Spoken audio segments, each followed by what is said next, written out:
பாடம் ஆரம்பிக்கிறதுக்கு முன்னாடி நம்ம துவா ஓதிக்கலாம்.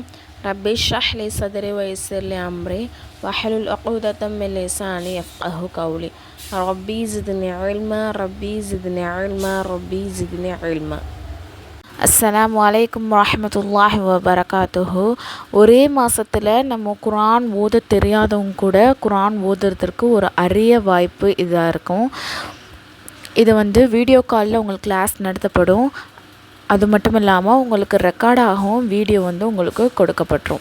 இதில் யார் வேணால் கலந்துக்கலாம், எந்த வயசுலேருந்து வேணால் கலந்துக்கலாம். ஒன்லி லேடிஸ் மட்டும்தான். அப்படியே பசங்க சேரணும் அப்படின்னு சொன்னால் 10 வயசு கீழே உள்ள ஆண் பிள்ளைங்கள் மட்டும் இதில் ஜாயின் பண்ணிக்கலாம். ஒரே மாதம்தான், ஒரே மாதத்தில் இன்ஷா அல்லாஹ் நம்ம குர்ஆன் ஓத கற்றுக்கலாம். எந்த மாதிரி ஓதணும்னு சொல்லிட்டு ஓதுறதை கற்றுக்கலாம். இதோடைய ஃபீஸ் என்ன அப்படின்னு சொன்னால் ஒன்லி 200 ஒன்லி தான். இன்ஷா அல்லாஹ் இந்த ஒரு அரிய வாய்ப்பை நீங்கள் பயன்படுத்திக்கோங்க. பாடம் 7 நன்மைகளை சேர்ப்பித்தல். ஈசால் சவாப் என்பதன் பொருள் என்ன அப்படின்னு சொன்னால் சேர்ப்பித்தல், சரிங்களா அப்படின்னு பொருள்.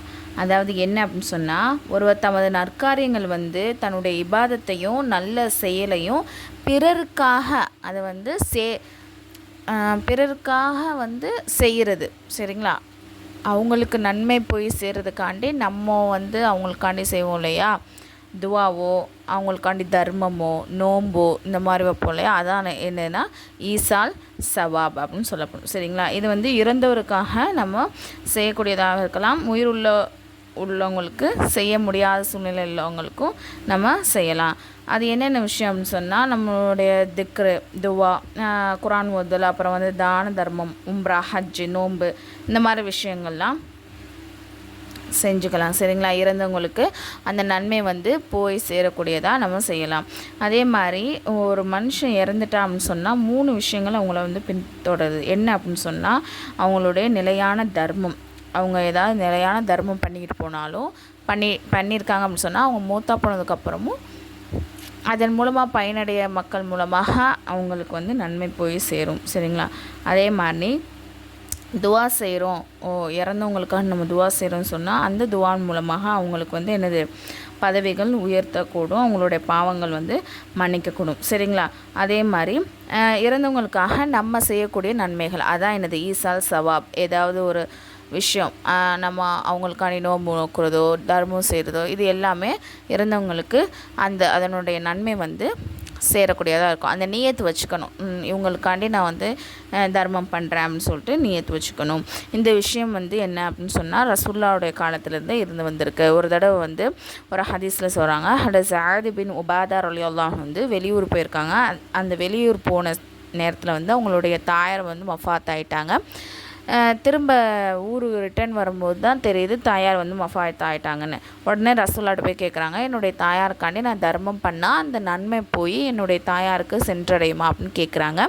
ரசூலுல்லாஹ் நிச்சயமாக சென்றடையும்னு சொன்னோன்னே அந்த சஹாபி என்ன பண்ணுறாங்கன்னா, இந்த தோட்டத்தை அவங்களுடைய தோட்டத்தை என்னுடைய தாய்க்காண்டி நான் தர்மம் பண்ணுறேன் அப்படின்னு சொல்லிட்டு தர்மம் கொடுத்துட்றாங்க, சரிங்களா. அப்போ அந்த தோட்டத்தின் மூலமாக யார் யாரெல்லாம் எந்தெந்த மக்கள்லாம் பயனடைகிறாங்களோ துவா செய்கிறாங்களோ அது எல்லாமே அவங்களுடைய தாயாருக்கு சென்றடையக்கூடியதாக இருக்கும், சரிங்களா. அதே மாதிரி அந்த ஈசல் சவாப்பில் என்ன விஷயங்கள்லாம் நம்ம செய்யக்கூடாது அப்படின்னு சொல்கிறாங்கன்னா, தேதியை குறிப்பிட்டு இருக்கக்கூடாது. அதாவது என்னென்னா மஃபாத்தானவங்க இப்போ ஒருத்தவங்க மூத்தா போகிறாங்க அப்படின்னு சொன்னால் 3ஆவது நாள் இந்த மாதிரி 7ஆவது நாள் இந்த மாதிரி பண்ணணும், என்னது 40ஆவது நாள் இந்த மாதிரி ஓதணும், தர்மம் பண்ணணும், இந்த குறிப்பிட்ட நேரத்தில் தான் இது பண்ணணும்னு அது குறிப்பிடக்கூடாது, சரிங்களா. தேதியையோ நாளையோ எனது குறிப்பிட்டு செய்யக்கூடாது. அடுத்து 2வது என்ன அப்படின்னு சொன்னால் இந்த ஈசல் சவாப் செஞ்ச பிறகு உணவோ இல்லது நேர்ச்சியை பங்கிடணும். அதாவது என்ன சொல்கிறேன்னா, இப்போ உதாரணத்துக்கு நம்ம ஊர் சைடில் இந்த பாத்தியெல்லாம் ஓதுவாங்க இல்லையா, ஃபுல்லாக எல்லா ஹஸ்ரத்தையும் கூப்பிட்டு அதுக்குன்னு குர்ஆனை ஓதிட்டு அது என்னது உணவு விருந்து மாதிரி போடுறது. 3வது பாயிண்ட் என்ன சொன்னாங்கன்னா, அந்த ஓதுனவங்களுக்கு அன்பளிப்பு கொடுக்கறது, பணம் கொடுக்கறது, இந்த மாதிரி விஷயங்கள்லாம் மார்க்கத்துக்கு புறம்பான விஷயங்கள்லாம் செய்யக்கூடாது. அவங்களுக்கு நம்ம ஏதாவது நன்மை செய்யணும் அப்படின்னு சொன்னால் நம்மளாம் எப்போ வேணால் செய்யலாம், சரிங்களா.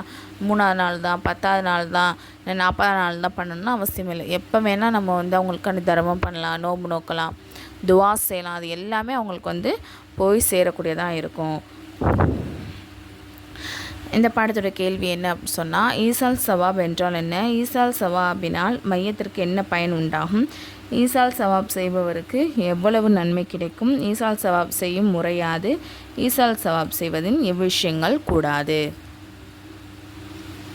பாடம் 8 கலிஃபாக்கள். அதாவது பிரதிநிதிக்கு தான் எனது கலிஃபா அப்படின்னு சொல்லப்படும். அதாவது ரசூல் ஸல்லல்லாஹு அலைஹி வஸல்லம் அவர்களுக்கு பிறகு நபி அவர்கள் கூறியபடி தீனுடைய காரியங்களை நிலைநாட்டி அதற்குண்டான ஏற்பாடுகளை செய்யவும் அன்னலாரின் பிரதிநிதியாக யார் நியமிக்கப்பட்டிருக்காங்களோ அவங்களுக்கு தான் எனது கலிஃபா அப்படின்னு சொல்லப்படும். ரசூல்லாவுக்கு அப்புறம் ரசூல்லா சொல்லக்கூடிய விஷயத்தை வந்து மக்களுக்கிடையில் வந்து நிலைநாட்டி அதன்படி அமல் செய்கிறதுக்கு ஏற்பாடு செய்யக்கூடிய ஒரு பிரதிநிதி தான் எனது கலிஃபா அப்படின்னு சொல்லப்படும். அதில் 4 பேர் முக்கியமானவங்க. ஹல்ரத் அபுபக்கர் சித்திக் ரலியல்லாஹு அன்ஹு, ஹல்ரத் உமர் ரலியல்லாஹு அன்ஹு, ஹல்ரத் உஸ்மான் ரலியல்லாஹு அன்ஹு, ஹல்ரத் அலி ரலியல்லாஹு அன்ஹு. சரிங்களா. இவங்க இந்த 4 பேரையும் குலஃபாய் அர்பா என்றும் குலஃபா ராஷிதீன் என்று அப்படின்னு சொல்லப்படும். சரிங்களா. கலிஃபாவோடைய பன்மை தான் எனது குலஃபா. சரிங்களா. சஹாபாக்களே மிக உயர்ந்த அந்தஸ்துடையவர்கள் யார் அப்படின்னு சொன்னால் குலஃபாய் ராஷிதீன்கள் தான். சரிங்களா. ரசூல்லா வந்து இந்த உலகத்தை விட்டு மறைஞ்சதுக்கப்புறம் தீனுடைய காரியத்தில் அரங்கேற்றுவதற்கு இந்நால்வர்கள் வந்து பிரதிநிதியாக ஆக்கப்பட்டிருக்காங்க. இந்த 4 பேரும் எப்படின்னா ரசூல்லா என்னென்ன சொன்னாங்களோ அதை அப்படியே பின்பற்றி ரசூல்லாவுக்கு அப்புறமும் ரசூல்லா சொன்ன விஷயத்தை முன்மாதிரியாக எடுத்து நடக்கக்கூடியவங்களாக இருந்திருக்காங்க. சரிங்களா. அதே மாதிரி தீன்லேயோ இஸ்லாமிய மார்க்கத்துலேயோ சட்டத்திட்டத்துலேயோ எந்த ஒரு மாற்றத்தையுமே வந்து இவங்களால் வந்து ஏற்படவே இல்லை. அதே மாதிரி இவங்க ஏற்படுத்தவும் இல்லை. சரிங்களா. எந்த ஒரு புது சட்டத்தையுமே அவங்க வந்து அவங்களாகவே உண்டாக்கலை. சரிங்களா. அதே மாதிரி 4 கலிஃபாக்கள் மிக சிறப்பு வாய்ந்த கலிஃபாக்கள்னால் அந்த ஆர்டர்லேயே தான் வந்து அவங்களும் ஆட்சி பண்ணியிருக்காங்க. ஃபஸ்ட்டு யார்? அபுபக்கர் ரலியல்லாஹு அன்ஹு, உமர் ரலியல்லாஹு அன்ஹு, ஹல்ரத் உஸ்மான் ரலியல்லாஹு அன்ஹு, அதுக்கப்புறம் யாருன்னா அலி ரலியல்லாஹு அன்ஹு. சரிங்களா. அதே மாதிரி இந்த 4 கலிஃபாக்களை வந்து நம்ம வந்து ஈமான் கொள்ளணும். அதே மாதிரி அவங்கள பின்பற்றியும் நம்ம ஏற்று நடந்துக்கணும். சரிங்களா. யார் வந்து இவங்களை யாராவது ஒருத்தவங்களை மறுத்து அவங்கள தவறாக பேசுகிறாங்களோ, அவங்கள அவமரியாதையாக நடத்துகிறாங்களோ அவங்க யார்? பாவியாவாங்க. இந்த பாடத்துடைய கொஸ்டின் வந்து கலிஃபாக்கள் என்பவர் யார்? குலஃபாய் ராஷிதீன்கள் பெயர்கள் என்ன? குலஃபாய் ராஷிதீன்கள் எவ்வாறு இருந்தார்கள்? மேலும் அவர்கள் கிலாஃபத் பதவியை எவ்வாறு நிறைவேற்றினார்கள்? 4 கலிஃபாக்களின் அமல்களும் எப்படிப்பட்டவை? இது ஃப்ரீ முஅல்லமா கோர்ஸ். இதில் வந்து 1 இயர் கோர்ஸ். இதில் வந்து ஜாயின் பண்ண விருப்பம் உள்ளவங்க கீழே நான் டிஸ்கிரிப்ஷனில் வந்து டெலகிராம் லிங்க் வந்து கொடுத்துருக்கேன். அதில் வந்து ஜாயின் பண்ணிக்கோங்க. அதில் வந்து இன்னும் சில டீட்டெயில்ஸ்லாம் கொடுத்துருக்கேன்.